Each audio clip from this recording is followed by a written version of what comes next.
ये निमसेट 2024 का है। ये हम इसको इसलिए बता रहे हैं कि आपको समझ में आए कि इसका निमसेट का क्या पैटर्न है, इसका एलिजिबिलिटी क्राइटेरिया क्या है, कहाँ कहाँ से क्वेश्चन पूछे जाते हैं, ओवरऑल सिलेबस क्या है, कितने पेपर पूछे जाते हैं, इसीलिए ये पूरा का पूरा डिस्कशन है।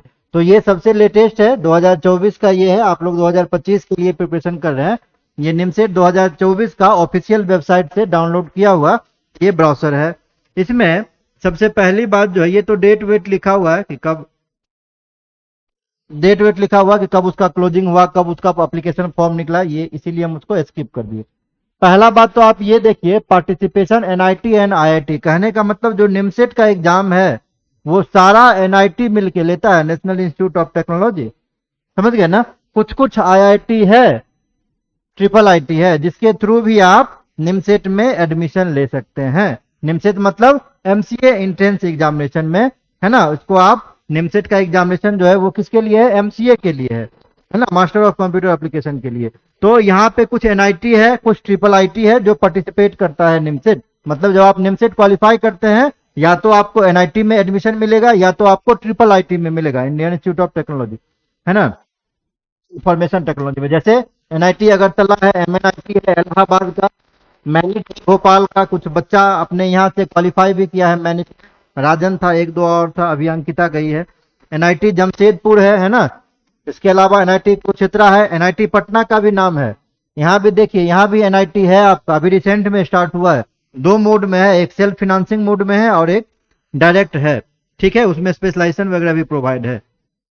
फिर उसके बाद एनआईटी रायपुर है, एनआईटी सुरतकल है, एनआईटी तिरुचिपल्ली है, एनआईटी वारंगल है और ट्रिपल आईटी भोपाल है। कहने का मतलब ट्रिपल आईटी एक है, बाकी सारा जितना भी एनआईटी है लगभग सारा एनआईटी यहाँ से पार्टिसिपेट कर रहा है। मतलब अगर आप निमसेट क्वालिफाई करते हैं तो इतने जगह आपको एडमिशन लेने का चांसेस है, लेकिन रैंक के बेस पे आपको एनआईटी मिलेगा।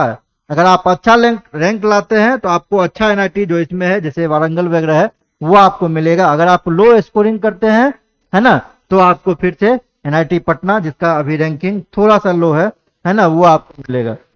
समझ गए ना। तो ये पार्टिसिपेशन ऑफ एनआईटी है।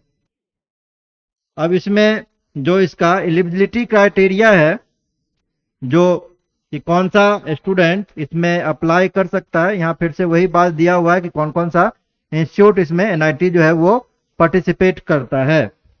अब इसमें है कि इसका एलिजिबिलिटी क्राइटेरिया क्या है, इसमें देखिए ये दिया हुआ है online submission of the application form. कब ये स्टार्ट हुआ था, तो निमसेट 2024 का है ना। ये देखिए इसका एप्लीकेशन कब आया है, the last date for submitting online application is 20/4/2024, मतलब अप्रैल में इसका सबमिशन खत्म हो जाता है। तो स्टार्टिंग कब होगा, जनरली निमसेट का जो फॉर्म है वो आप देखिएगा जनवरी के आसपास निकलेगा, जनवरी फरवरी के आसपास आप मान के चले निकलेगा। लगभग 1 से 1.5 महीना इसका टाइम रहता है फिलअप करने का। समझ गए ना। अगर हम इसके एग्जामिनेशन की बात करें तो इसका जो एग्जामिनेशन है वो अप्रोक्सीमेटली मई के चौथे सप्ताह में होगा। मई का जो लास्ट संडे है ना, थर्ड या फिर फोर्थ संडे अगर आप बोल सकते हैं, तो उसी में जनरली एग्जाम होता है। लेकिन कोविड जब से आया है, कोरोना आया है, थोड़ा सा निमसेट का शेड्यूल जो है, जैसा कि सारे एग्जाम का शेड्यूल गड़बड़ हो गया, तो उसमें निमसेट का भी शेड्यूल गड़बड़ हो गया है ना। एक बार तो अक्टूबर में एग्जाम हुआ था, लेकिन अब धीरे धीरे उसको पैटर्न पे ले आया है, एग्जाम अब सही टाइम पे हो रहा है। ठीक है, फिर ये सारा दिया हुआ है कि उसका एप्लीकेशन फॉर्म वगैरह कब से कब तक था, तो इससे आपको जरूरत नहीं है ना। जब वो होगा तो देखा जाएगा, हर साल आता है वो, है ना। उसका डेट वगैरह से अभी आपको लेना देना है नहीं। अब इसके हम सिलेबस की बात करते हैं। इसमें सिलेबस में क्या है, पहला नंबर देखिए, ये दूसरा नंबर पे है eligibility criteria to appear for NIMCET 24। अगर बच्चा कोई अपियर करना चाहता है निमसेट में तो उसके लिए एलिजिबिलिटी क्राइटेरिया क्या है, कौन सा बच्चा उसमें पार्टिसिपेट कर सकता है। तो उसके लिए एलिजिबिलिटी क्राइटेरिया जो है वो ध्यान दीजिएगा, ये स्टैंडर्ड क्राइटेरिया जो है इसका, ये 60% मार्क्स आपको लाना पड़ेगा, या सीजीपीए में कहीं कहीं पे एग्जाम है तो 6.5 सीजीपीए आपको लाना होगा।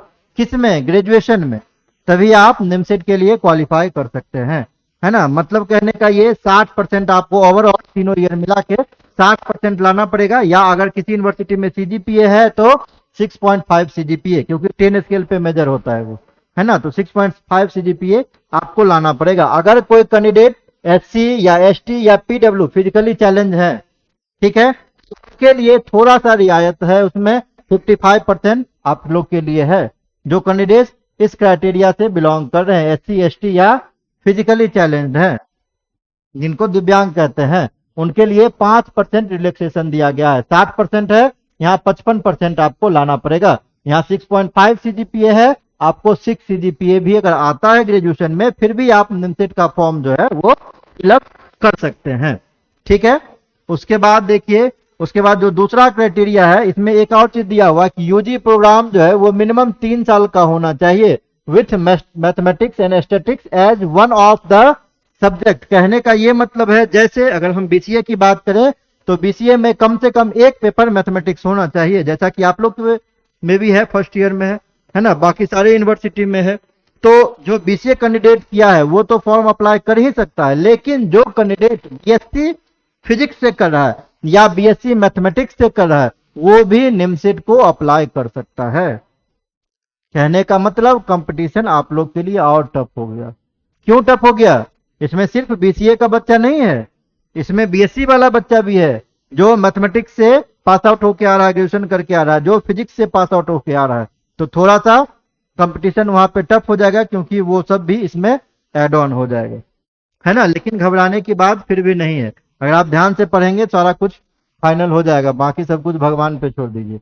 अगर कोई कैंडिडेट BE या BTech किया है ना, बैचलर इन इलेक्ट्रॉनिक्स या बैचलर इन टेक्नोलॉजी, ये अगर किया है तो वो भी किसी रिकॉग्नाइज इंस्टीट्यूशन से, जो AICTE अप्रूव्ड हो इंस्टीट्यूशन, तो वो भी निमसेट के लिए अप्लाई कर सकता है।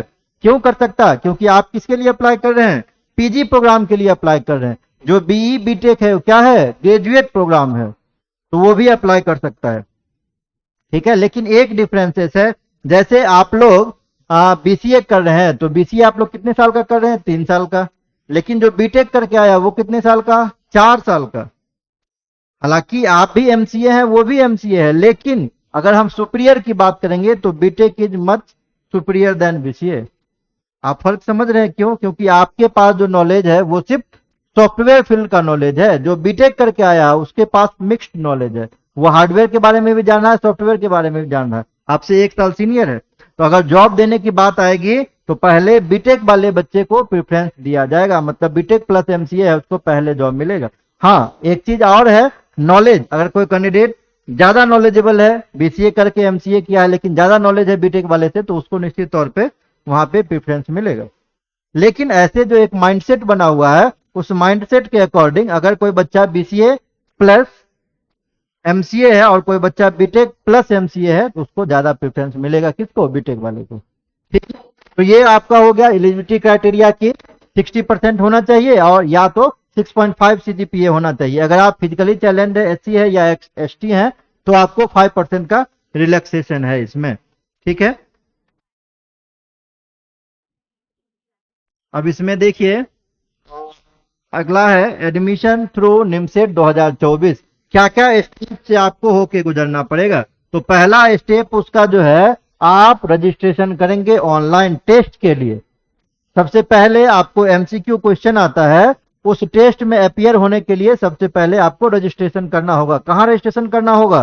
तो हर साल अलग अलग NIT पार्टिसिपेट करता है, कोऑर्डिनेट करता है निमसेट के लिए। जैसे कभी NIT तिरुचिपल्ली को मिल गया कि इस बार निमसेट का एग्जाम आप ऑर्गेनाइज कराएंगे, कभी NIT सूरतकल को मिल गया, कभी NIT वारंगल को मिल गया। हर साल अलग अलग NIT को कोऑर्डिनेशन के लिए सेलेक्ट किया जाता है। तो आप उसके वेबसाइट पे जाएंगे, वहां रजिस्ट्रेशन का लिंक रहता है, रजिस्ट्रेशन ओपन करेंगे, फॉर्म फिल कर देंगे आप, है ना, फी वगैरह पेमेंट करके। ये आपका पहला स्टेप है। एग्जाम देने के बाद वही है अगला, राइटिंग निमसेट 2024 टेस्ट, है ना। जब रजिस्ट्रेशन कर लेंगे तो दूसरा आपका जो पार्ट होगा वो क्या होगा, आप एग्जाम देंगे। एग्जाम के बाद क्या होगा? तीसरा पार्ट है रिजल्ट डिक्लेरेशन। कुछ दिनों के बाद, है ना, 35 दिन 40 दिन के अंदर में उसका रिजल्ट आ जाता है। जब एक बार रिजल्ट आ जाएगा तो फिर आप लोग काउंसलिंग के लिए अप्लाई करेंगे और सीट को लॉकअप करेंगे। काउंसलिंग में अप्लाई आप लोग करेंगे, पार्टिसिपेट करेंगे। उसके लिए भी उसी लॉगिन पे जाना है, उसी रजिस्ट्रेशन पे जाना है। जो रजिस्ट्रेशन नंबर आपको शुरू में मिला था, उसी रजिस्ट्रेशन नंबर के थ्रू भी आपका काउंसलिंग के लिए भी अप्लाई होगा। ये आपका 4th स्टेप है। उसके बाद online seat allotment and online reporting. उसमें एक पर्टिकुलर डेट दे देगा कि इस डेट को आपका सीट अलॉटमेंट है, ठीक। आप उस सीट को लॉक कर दीजिए और रिपोर्टिंग वहां से कर दीजिए, मतलब डॉक्यूमेंट वेरिफिकेशन सीधा सीधा अगर हम बोले तो वहां अपलोड वगैरह करने के लिए बोलेगा। अगला है getting admitted into the allocated institute. इसके बाद क्या होगा, एक आपको पर्टिकुलर डेट देगा, उस डेट में आपको कहेगा कॉलेज में आप अपीयर होइए एडमिशन प्रोसेस फर्दर आगे बढ़ाने के लिए। अब मान लीजिए किसी बच्चे को जो सीट अलॉट हुआ है उसको पसंद नहीं है वो कॉलेज, उस केस में क्या होगा, तो उस केस में आपको सरेंडर करना होगा, मतलब अपना सीट छोड़ना होगा।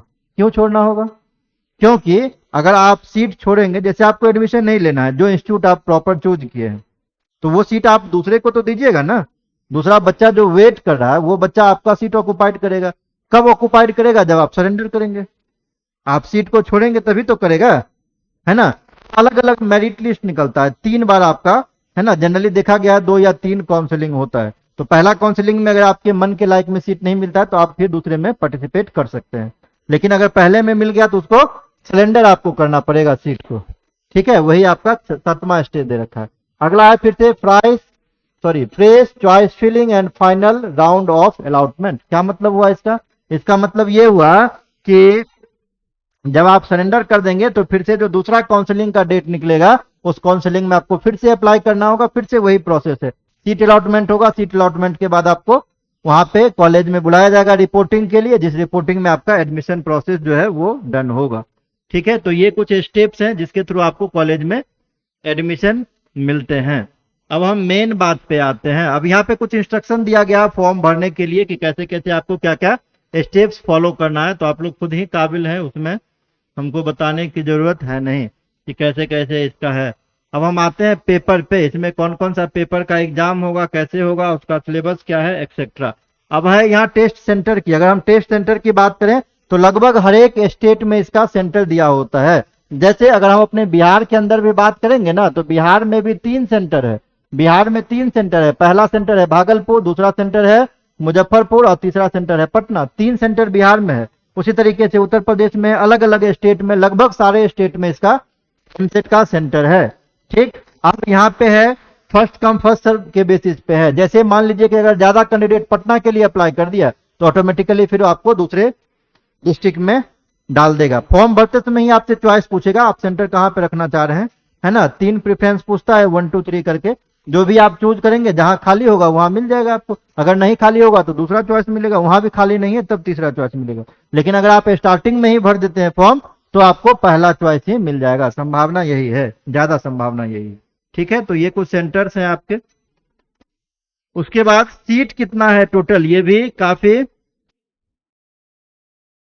बार स्टूडेंट पूछते हैं कि सर हम लोग जो जिसके लिए प्रिपरेशन कर रहे हैं तो टोटल एनआईटी को मिला दिया जाए तो टोटल कितना सीट है, तो 1000 के आसपास लगभग एनआईटी का सीट है। जैसे अगर हम 2024 की बात करें तो 233 सीट था टोटल, जिसमें एनआईटी बाय अलग अलग ये यहाँ से दिया हुआ है। जैसे एनआईटी वारंगल में कितना है, triple IT Bhopal, NIT Patna में कितना है, अलग अलग ये दिया हुआ है। हर साल देता है ब्राउजर में, आप वहां से देख सकते हैं कि इस साल पर्टिकुलर कितना सीट है। इसमें ऊपर नीचे हो सकता है। कभी कभी क्या करता है कि इंस्टीट्यूट का, किसी भी इंस्टीट्यूट का अगर रैंकिंग सही नहीं रहता तो उसको हटा देता है। तो सीट आप 1000 के अप्रोक्स मान के चलिए, कभी कभी वो 900 भी जाता है, कभी कभी थोड़ा बहुत ऊपर नीचे इसमें पॉसिबल है ना, इंस्टीट्यूट के रैंकिंग के अकॉर्डिंग। कभी कभी बाहर कर देता है, जैसे एनआईटी पटना को पहले बाहर रखा था कुछ दिन के लिए, है ना, फिर से जब रैंकिंग उसका सुधरा तो फिर से यहाँ पे इंक्लूड कर दिया, तो नंबर ऑफ सीट बढ़ गया आपका, पहले 800 कुछ सीट ही था,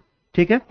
अब देखिए यहाँ से आगे जो है ये है कि यहाँ से दिया हुआ है contact detail of participating NIT. अगर आप एनआईटी को कॉन्टैक्ट करना चाहते हैं, जैसे एडमिशन प्रोसेस के लिए या ऑनलाइन आपका सीट अलॉटमेंट है, कोई आपको प्रॉब्लम क्रिएट हो गया तो उसके लिए उस पर्टिकुलर एनआईटी में आपको किससे मिलना है, उसका एड्रेस क्या है, उसका मेल क्या है, ये सारा कुछ यहाँ पे दिया हुआ, जो स्टूडेंट को खास मतलब होता नहीं है। समझ गए ना, ज्यादा स्टूडेंट को इसकी जरूरत है नहीं। अब देखिए जो मेन चीज है ये है टेस्ट का पैटर्न क्या होगा। तो NIMCET 2024 test pattern will be conducted with single paper in 3 part. Total 3 part में पार्ट ए पार्ट सी करके आपका क्वेश्चन होगा, जिसमें 120 एमसीक्यू होगा। Total 120 question, total multiple choice question पूछे जाएंगे, समझ गए। जिसमें से पार्ट 1 70 मिनट का होगा, जिसमें पेपर जो है वो आपका क्या होगा, मैथमेटिक्स होगा। पार्ट 1 मैथमेटिक्स होगा। टोटल नंबर ऑफ क्वेश्चन कितना होगा, 70। ठीक है, सॉरी 70 मिनट का होगा। नंबर ऑफ क्वेश्चन कितना होगा, तो 50 क्वेश्चन। क्लियर है। पार्ट 2 के अंदर में आपका 30 मिनट समय रहेगा और ये रहेगा analytical ability and logical reasoning. Total 40 question है। कहने का मतलब मैथ से अगर हम बात करें तो मैथ से आपको 50 क्वेश्चन है टोटल, और रीजनिंग से अगर हम बात करें तो रीजनिंग से 40 क्वेश्चन है। समझ रहे हैं बात। अब यहाँ पे एक ट्विस्ट है, क्वेश्चन वाइज आप मत जाइए। पार्ट 3 देखिए, ये 20 मिनट टाइम दिया जाएगा, जिसमें आपका कंप्यूटर अवेयरनेस है, 20 क्वेश्चन है। पहले यहाँ पे चेंजिंग था, पहले इंग्लिश था, इंग्लिश में आपको 20 क्वेश्चन पूछा जाता था, कंप्यूटर का 10 क्वेश्चन। लेकिन इधर हाल फिलहाल में क्या किया, ये चीज कर दिया है, इंग्लिश में 10 क्वेश्चन कर दिया है और कंप्यूटर में 20 क्वेश्चन कर दिया। ये 3 पार्ट में क्वेश्चन बटा हुआ है। क्लियर है। पार्ट 1 में मैथमेटिक्स है 50 एमसीक्यू, पार्ट 2 में रीजनिंग है 40 एमसीक्यू, और पार्ट 3 में इंग्लिश और कंप्यूटर है। 20 क्वेश्चन आपका कंप्यूटर के लिए है और 10 क्वेश्चन आपका रीजनिंग के लिए। टोटल ड्यूरेशन कितना एग्जाम का होगा, 3 घंटे का। समझ गए ना। 120 टोटल क्वेश्चन रहता है। यहाँ पे देखिए फिर से दिया हुआ कि मैथमेटिक्स है, जैसे 50 क्वेश्चन है, 70 मिनट आपको मिलेगा, है ना।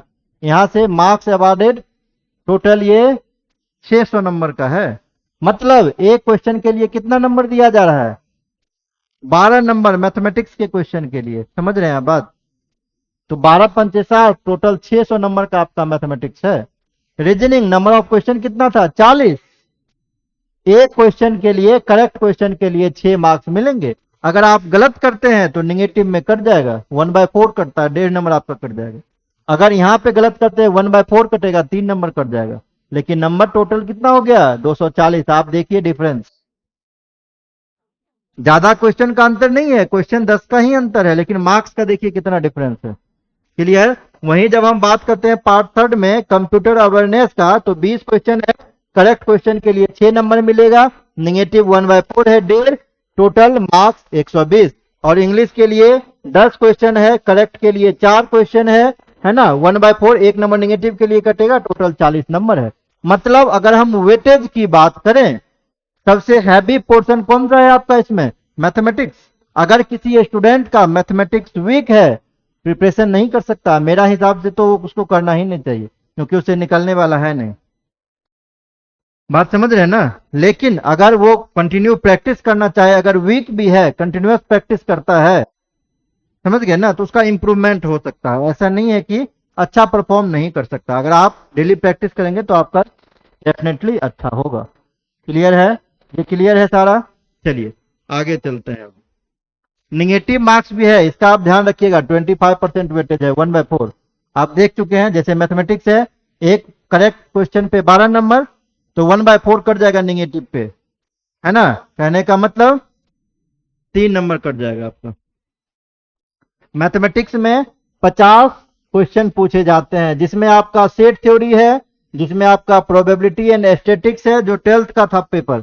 अलजेब्रा है, अलजेब्रा के बाद आपका अलजेब्रा के अंदर में प्रोग्रेशन हो गया, क्वाड्रेटिक इक्वेशन हो गया, इंडिसेस हो गया, लॉगरिथम हो गया, है ना। ये एपी जीपी एचपी आप पढ़े होंगे, सीक्वेंस एंड सीरीज चैप्टर का नाम था। डिटरमिनेंट एंड मैट्रिक्स, ये सब जो 12th में आप पढ़े थे वही है। उसके बाद है कोऑर्डिनेट ज्योमेट्री, आप ये भी पढ़े होंगे, जिसमें स्ट्रेट लाइन के बारे में आप पढ़े होंगे, है ना। सर्कल के बारे में आप पढ़े होंगे, आप हाइपरबोला, पाराबोला, इलिप्स के बारे में पढ़े होंगे, कोनिक सेक्शन जिसको कहते हैं वो है।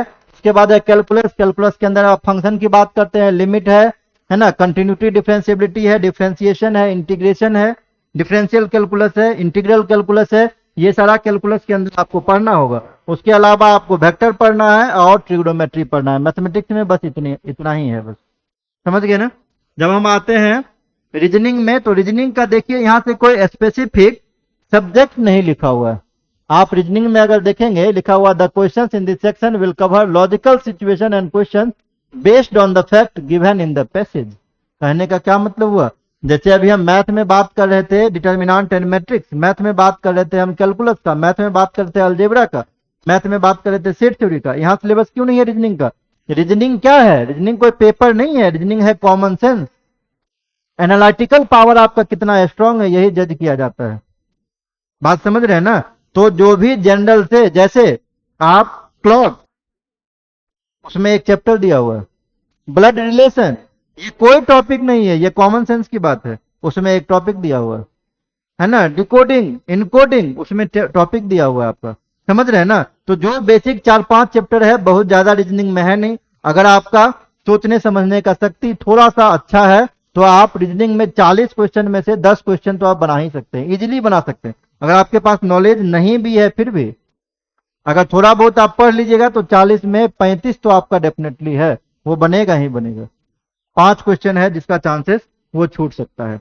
अगला है कंप्यूटर अवेयरनेस, जहां से 20 क्वेश्चन पूछे जाते हैं, जिसमें कंप्यूटर बेसिक्स है, ऑर्गेनाइजेशन ऑफ कंप्यूटर, जो आप कंप्यूटर फंडामेंटल की बात कर रहे हैं। अगला है डेटा रिप्रेजेंटेशन, आप लोग पढ़े होंगे नंबर सिस्टम। नंबर सिस्टम के अंदर में कितने टाइप का नंबर सिस्टम होता है, कंप्लीमेंट के बारे में पढ़े होंगे, one's complement, two's complement, boolean algebra के बारे में आप पढ़े होंगे, लॉजिक गेट क्या होता है, के मैप क्या है, पढ़े है ना?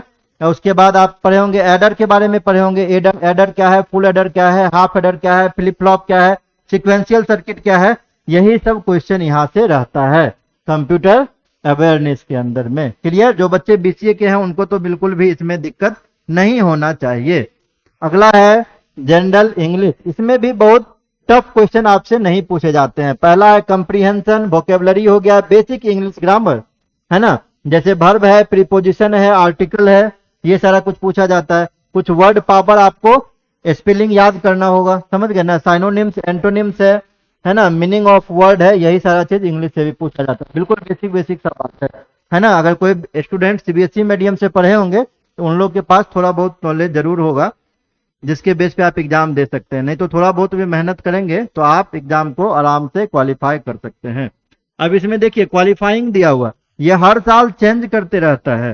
हर साल चेंज करने का मतलब है कि हर साल जो आपका कट ऑफ है वो चेंज होते रहता है। अगर आप जनरल फिगर में मान के चले ना, अगर आप जनरल कैटेगरी से बिलोंग कर रहे हैं तो आपको 65 से 70% नंबर तक लाना होगा, तभी आपको एनआईटी में एडमिशन मिल पाएगा। 65 to 70, कभी कभार है कि कट ऑफ हाई चला जाता है, जनरली 65 to 70 के बीच ही में रहता है। क्लियर? अगर कोई कैंडिडेट ओबीसी है तो बहुत ज्यादा रिलैक्सेशन ओबीसी को भी नहीं मिलता है, थोड़ा बहुत 19-20 उसमें हो सकता है। जनरल की इक्विवेलेंट ही लगभग लगभग ओबीसी को भी रखा जाता है। लेकिन अगर कोई कैंडिडेट एससी एसटी है तो उनको रिलैक्सेशन देखने को मिल सकता है। अगर वो 50 से 60% के बीच में भी लाएंगे तो आपको अच्छा कॉलेज मिल सकता है, उनके लिए चांसेस अच्छा है। ठीक है, यहां तक ये समझ में आया कौन कौन सा एनआईटी पार्टिसिपेट करता है, क्वेश्चन का क्या पैटर्न है, सिलेबस क्या है। क्लियर है?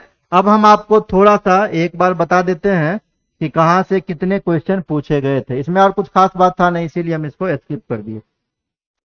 आप इसको देखिए कहां से कितने क्वेश्चन पूछे गए थे, दिख रहा है?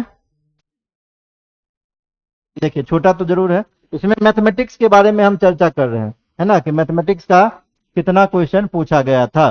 तो यहां से पहला वेक्टर चैप्टर है, ये साल बाय साल का एनालिसिस है, ये साल बाय साल का एनालिसिस किया हुआ है।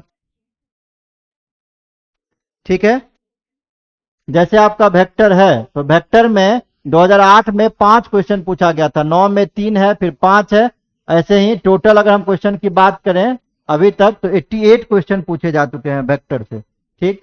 प्रोबेबिलिटी की अगर हम बात करें तो हर साल लगभग 3 से 6 क्वेश्चन के बीच में वैरी कर रहा है प्रोबेबिलिटी से। ठीक है? तो ये भी इंपॉर्टेंट चैप्टर है। उसके बाद है सेट थ्योरी एंड फंक्शन, कभी कभार क्वेश्चन नहीं भी है, कभी एक क्वेश्चन भी है, कभी 2 क्वेश्चन भी है, कुल मिला के 53 क्वेश्चन पूछा गया है।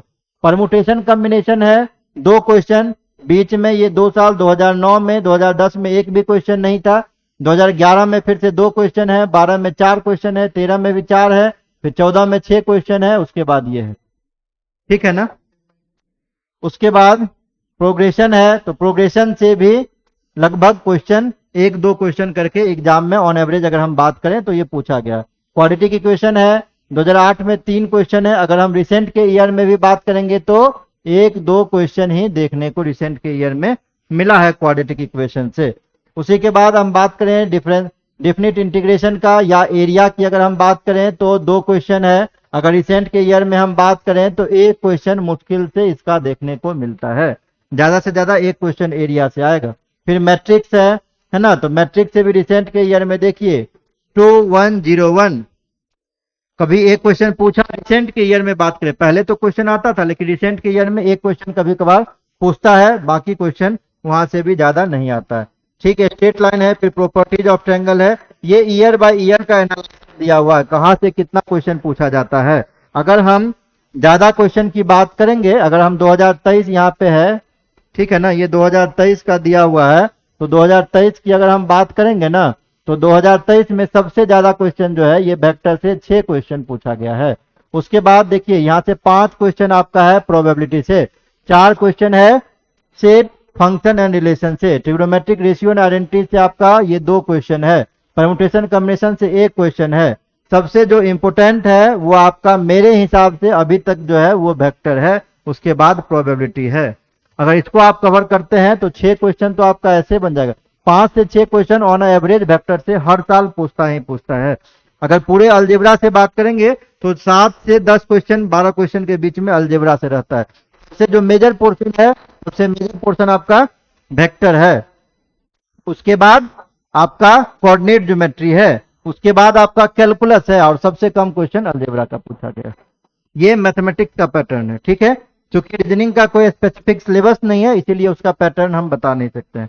कंप्यूटर में ज्यादा क्वेश्चन जो है वो डिजिटल लॉजिक से देखा गया है, नंबर सिस्टम से देखा गया है। नंबर के कन्वर्जन से क्वेश्चन पूछ सकता है, या डिजिटल लॉजिक से क्वेश्चन पूछ सकता है, गेट से क्वेश्चन पूछ सकता है, या कोई बुलियन अलजेब्रा दे देगा, कहेगा उसका सिंप्लीफिकेशन करके आप दिखाइए, उसका सिंप्लीफिकेशन क्या होगा, या बेसिक सा क्वेश्चन कुछ एडर के बारे में पूछ देगा कि एडर क्या काम करता है, या हाफ एडर का आउटपुट क्या होगा, बस यही क्वेश्चन है। इंग्लिश में तो कंप्लीट याद करने वाला चीज है, साइनोनिम्स एंटोनिम्स है, उसमें आप क्या समझिएगा, उसमें जब तक आप लर्न नहीं कीजिएगा आपका अच्छा होगा नहीं। समझ रहे हैं बात? तो कुल मिला के मैथमेटिक्स अगर आप अच्छा कर लेते हैं, इंग्लिश आपको लर्न करना है, इंग्लिश में तो कुछ करने की जरूरत नहीं है, उसको तो रट्टा ही मारना पड़ेगा। बीसीए आप लोग का बैकग्राउंड है तो कंप्यूटर आपका ठीक ठाक ही होगा, थोड़ा बहुत कसर होगा, उतना आप पढ़ के अपने आप से भी कर सकते हैं। रीजनिंग कॉमन सेंस है, समझ गए ना, प्रैक्टिस का चीज है। आप धीरे धीरे प्रैक्टिस करेंगे, 5 दिन 10 दिन में, मेरे हिसाब से 15 दिन में आप रीजनिंग में मास्टर हो सकते हैं। जिस लेवल का यहाँ पूछता है, हम बैंकिंग लेवल एसएससी लेवल की बात नहीं कर रहे, जिस लेवल का यहाँ क्वेश्चन पूछा जाता है 15 से 20 दिन में आप मास्टर्सी हासिल कर सकते हैं। लेकिन मैथमेटिक्स जो है उसमें आपको प्रैक्टिस करना ही पड़ेगा, उसका कोई अल्टरनेटिव सॉल्यूशन नहीं है। हम देखते हैं कि बहुत सारे टीचर हैं या बहुत सारे बच्चे शॉर्टकट मेथड को, है ना, ज्यादा इंप्लीमेंट करने की कोशिश करते हैं। लेकिन हम भी तो खुद एग्जाम दिए, हम खुद भी एनालाइज किए। जब आप एग्जाम हॉल में जाइएगा ना, सारा शॉर्टकट दिमाग से बाहर हो जाएगा। वहां पे अगर आप डिस्क्रिप्टिव अप्रोच जान रहे हैं, हाँ कुछ क्वेश्चंस में लगाइएगा जो आपका बन जाएगा, लेकिन सारे क्वेश्चन में अगर आप शॉर्टकट लगाना अप्लाई कर दीजिएगा तो वो क्वेश्चन आपसे बनेगा नहीं, क्योंकि आपके माइंड में वहां पे रहेगा नहीं शॉर्टकट अप्रोच। इसीलिए मेरे हिसाब से आप शॉर्टकट तो सीखिए ही, लेकिन उसके साथ साथ डिस्क्रिप्टिव अप्रोच भी आपको जानना चाहिए किसी भी क्वेश्चन का, कि अगर एग्जाम हॉल में शॉर्टकट हम भूल गए किसी रीजन से, तो डिस्क्रिप्टिव अप्रोच से हम फटाक से क्वेश्चन को सॉल्व कर देंगे। क्लियर? तो ये पूरा एक ओवरव्यू था निमसेट के बारे में। कभी फिर ऐसे ही अगर समय मिलेगा तो सीयूटी का, हालांकि 2-3 साल सीयूटी का मात्र एग्जाम हुआ है, लेकिन कभी अगर समय मिला तो हम सीयूटी का भी एक एनालिसिस आपको दे देंगे कि सीयूटी के थ्रू कौन कौन सा कॉलेज है, उसका सिलेबस क्या है, ये सारा के बारे में हम कभी और में बात कर लेंगे। अभी फिलहाल इसके लिए हम इतना ही रखते हैं। ये एनालिसिस का जो पेपर है, अगर हम पीडीएफ किसी को चाहिए होगा तो हम उसको शेयर भी कर सकते हैं। ठीक है, चलिए हम खत्म करते हैं, फिर मिलते हैं नेक्स्ट लेक्चर में।